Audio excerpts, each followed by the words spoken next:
నుంచి 618 మీటర్లు ఉన్న కొండపోచమ్మ కాడికి రోజుకు 2 హుస్సేన్ సాగర్లు, ఒకటి కాదు 2 టీఎంసీల నీళ్లను తీసుకొచ్చే అద్భుతమైన ప్రాజెక్టు కాళేశ్వరం ప్రాజెక్టు. ఒక రైతు బావిలో మన పొలంలో బోర్వెల్ వేస్తే ఎట్లయితే నీళ్లు పైకి లాగుతామో మోటార్ పెట్టి, అట్లాగే మరి రోజుకు 2 హుస్సేన్ సాగర్లో బట్టి నీళ్లు పైకి తోడాలంటే ఒక బకెటేసి లాగలేం కదా. పెద్ద బాహుబలి మోటార్లు పెట్టి 140 మెగావాట్ల మోటార్ ఒక్కొక్కటి, అట్లాంటి 21 పంప్ హౌజులు 19 సబ్స్టేషన్లు ఉన్నాయి కాళేశ్వరం సిస్టంలో.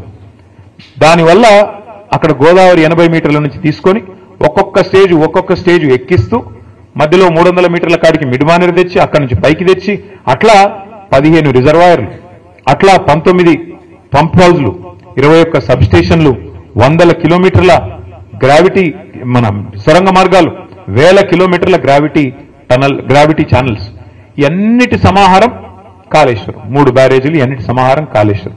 అట్లాంటి ప్రాజెక్టు కాళేశ్వరం ప్రపంచంలోనే అతి పెద్ద లిఫ్ట్ ఇరిగేషన్ ప్రాజెక్ట్ ఎక్కడ, ప్రపంచంలో, భారతదేశంలో కాదు, ఎక్కడ ఉంది అంటే మన తెలంగాణలో ఉంది. దాని పేరు కాళేశ్వరం. ఇవాళ కేసీఆర్ గారు చేసిన బృహత్ ప్రయత్నం వల్ల, భగీరథ సంకల్పం వల్ల, మరి అప్పుడెప్పుడో శివుడు గంగను భూమి నుంచి దివికి దింపారంటారు, ఇది ఆకాశం నుంచి కిందికి తీసుకొచ్చారంటారు. కానీ కేసీఆర్ గారు చేసింది ఏం తెలుసా? కింది నుంచి మీదికి తీసుకొచ్చి వాళ్ళ 80 మీటర్ల నుంచి 618 మీటర్లకు తెచ్చితే దానివల్ల ఏం జరిగింది? ఒక రైతుల పొలాలకు నీళ్లు మాత్రమే కాదు, మార్గ మధ్యంలో ఉండే అన్ని గ్రామాలు, అన్ని పట్టణాలకి మంచినీళ్లు. అట్లాగే ఇప్పుడే నేను మీకు చెప్పాను, హైదరాబాద్ మహానగరం 535 మీటర్ల మీద ఉంటుంది. ఇప్పుడు మనం కూర్చున్న ప్రాంతం కొండపోచమ్మ సాగర్ 15 టీఎంసీల సామర్థ్యం, అంటే 15 హుస్సేన్ సాగర్ల సామర్థ్యం.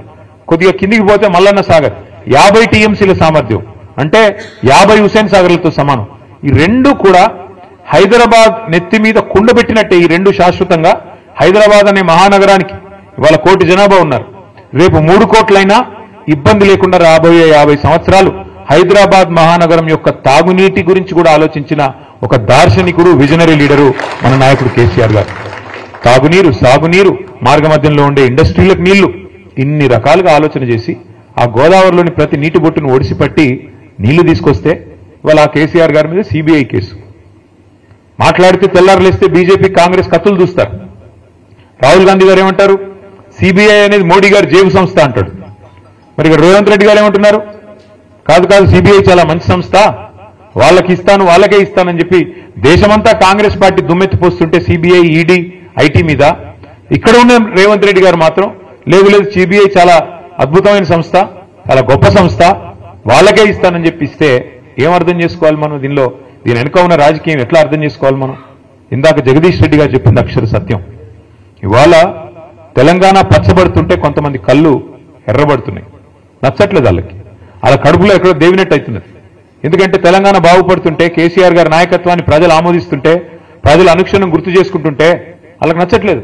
ఇక్కడ కార్మికులు బాగుండకూడదు, ఇక్కడ రైతులు బాగుండకూడదు, ఇక్కడ దరిద్రం తాండవిస్తేనే మన రాజకీయం సాగుతుంది అనే విధంగా ఇవాళ కాంగ్రెస్, బీజేపీ రాజకీయం చేసి ఇద్దరు కలిసి కేసీఆర్ గారి మీద ఏదో రకంగా కక్ష సాధింపు, ఏదో కేసు పెట్టి, ఏదో రకంగా బదనాం చేసి ప్రజల్లోకి పోయి ఏదో ఒకటి చేయాలా అని ఒక దుర్బుద్ధితో వ్యవహారం చేస్తా ఉన్నారు. 21 నెలల్లో కాంగ్రెస్ ప్రభుత్వం సాధించింది ఏందయ్యా అంటే ఏమీ లేదు, ఉత్త శుష్కప్రియాలు, శూన్యాస్తాలు, డైలాగులు తప్ప తెల్లారు లేస్తే ఒక్క పని జరిగిందా? ఆ డైలాగులు కూడా ఎంత నికృష్టమైన డైలాగులు. ప్రపంచంలో ఎవరైనా సరే అప్పు లేని మనిషి ఉంటాడు ఎవడన్నా? ఉన్నారా ఇక్కడ ఎవరన్నా? ప్రభాకర్ గారు మీకు అప్పు ఉందా లేదా? అప్పు లేనివాడు ఎవడు ఉంటాడా? అందరికీ ఉంటుంది అప్పు. అప్పు లేకుండా పనులు అవుతాయా? అప్పున్నా, ఎన్ని తిప్పలున్నా, లోపల బనీనికి పొక్కలున్నా, పైకి వెళ్ళి మాత్రం మంచి అంగి వేసుకుంటామా లేదా? మంచి అంగి వేసుకొని కడక్ అంగి వేసుకొని వస్తాం. ఎందుకు? మళ్ళీ ఎవడన్నా అప్పు ఇవ్వాలి కదా. దుకాణం నడవాలంటే తెల్లారి మరీ అప్పు పుట్టితేనే కదా నడిచేది, రొటేషన్ కదా, అట్లుంటుంది వ్యవహారం. కానీ మన ముఖ్యమంత్రి ఏమంటున్నాడు? అప్పే పుట్టట్లే అంటలేదు, అది ఘోరం. నా రాష్ట్రం మొత్తం సగనాకిపోయింది, నా రాష్ట్రం క్యాన్సర్ పేషెంటు, నా రాష్ట్రం ఎయిడ్స్ రోగి, ఎవడిస్తాడు మరి అప్పులు? చివరికి ఏమంటున్నాడు ముఖ్యమంత్రి గారు ఈరోజు? చాలా విచిత్రం. నేను ఢిల్లీకి పోతే నాకు అపాయింట్మెంట్ ఇవ్వట్లేదు, ఎక్కడ చెప్పులు ఎత్తుకుపోతాడేమో అని భయపడుతున్నారు. ఎవడన్నా ముఖ్యమంత్రి మాట్లాడతాడా? నాకు అర్థం కాదు ఇంత దారుణంగా. ఇంకా నికృష్టం ఏంటంటే ఆయన అంటాడు, నీ గుడ్లు వీకి గోటిలాడతా, నీ పేగులు మెడలేసుకుంటా. ఇది ముఖ్యమంత్రి మాట్లాడాల్సిన మాటల. పేగులు మెడలేసుకోవడం ఏంది? బోటి కొట్టేటోడు వేసుకుంటాడు పేగులు మెడలు, నువ్వెందుకు? నాకు అర్థం కాదు. ఈయనే ముఖ్యమంత్రి, లంకె బిందెలు ఉన్నాయనుకుని వచ్చినా. నేను చాలా మంది ముఖ్యమంత్రులు చూసాం మేము అందరం కూడా. రాజశేఖర రెడ్డి గారు, చంద్రబాబు నాయుడు గారు, ఎన్టీ రామారావు గారు, కిరణ్ కుమార్ రెడ్డి గారు, రోసయ్య గారు, చాలా మందిని చూసినాం. ఇట్లాంటి ముఖ్యమంత్రిని మాత్రం ఎవరిని చూడలేదు. కేసీఆర్ గారు ఒకరు కాదు, ఇంతమంది ముఖ్యమంత్రులను చూస్తే ఈరోజు ఇంత విచిత్రమైన ముఖ్యమంత్రి. ఇప్పుడు ఎన్నికల ముందు ఆయనే హామీ ఇచ్చాడు. నోటికొచ్చిన హామీలు ఒకటి ఇట్లా అట్లాగా 420 హామీలు, ఎవరికి ఏది అడిగితే అది ఇస్తా పో అన్నాడు. అర్రాస్ పాట లెక్కనే, వేలం పాటలాగా. ఏది కేసీఆర్ 2000 ఇస్తుండా, నేను 4000 ఇస్తా. కేసీఆర్ ఒక ముసలమ్మకే ఇస్తున్నాడా, నేను ఇద్దరికి ఇస్తా. కేసీఆర్ ₹1,00,000 ఇస్తుండా, నేను తులం బంగారం ఇస్తా. కేసీఆర్ 10,000 ఇస్తుండా, నేను 15,000 ఇస్తా. కేసీఆర్ ఇంత ఇస్తే నేను అంత ఇస్తా, అంత ఇస్తే ఇంత ఇస్తా. నోటికొచ్చినట్టు వాగి, అది కూడా ఏంటి మళ్ళీ మీ జిల్లాలో ఉన్న ఉప ముఖ్యమంత్రి భట్టి గారు, ఆయన డైలాగులు బీభత్సమైన డైలాగులు.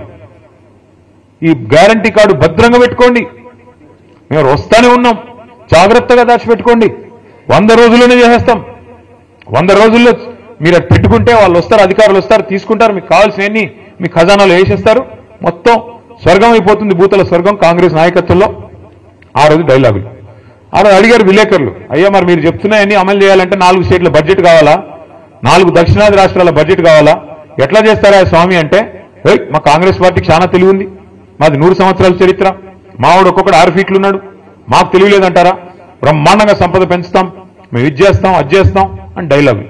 ఇవాళ ఏమైందా అంటే బీదర్పులు. ఏమని కేసీఆర్ దివాలా చేయించాడు, అప్పులపాలైపోయింది రాష్ట్రం.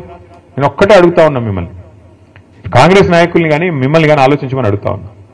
కేసీఆర్ గారు ముఖ్యమంత్రిగా ఉన్నప్పుడు కరోనా మహమ్మారి మొత్తం ప్రపంచం అంతా వచ్చింది, మన దాంతోపాటు మనకు కూడా వచ్చింది. ఎవడో అనుకోలే మూతికి బట్టలు కట్టుకొని ఇంట్లో కూర్చుంటామని.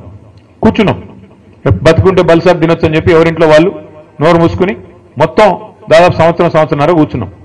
దానివల్ల ఏమైంది, ₹1 ఆదాయం లేదు ప్రభుత్వానికి అన్నాడు, రూపాయి కూడా లేదు.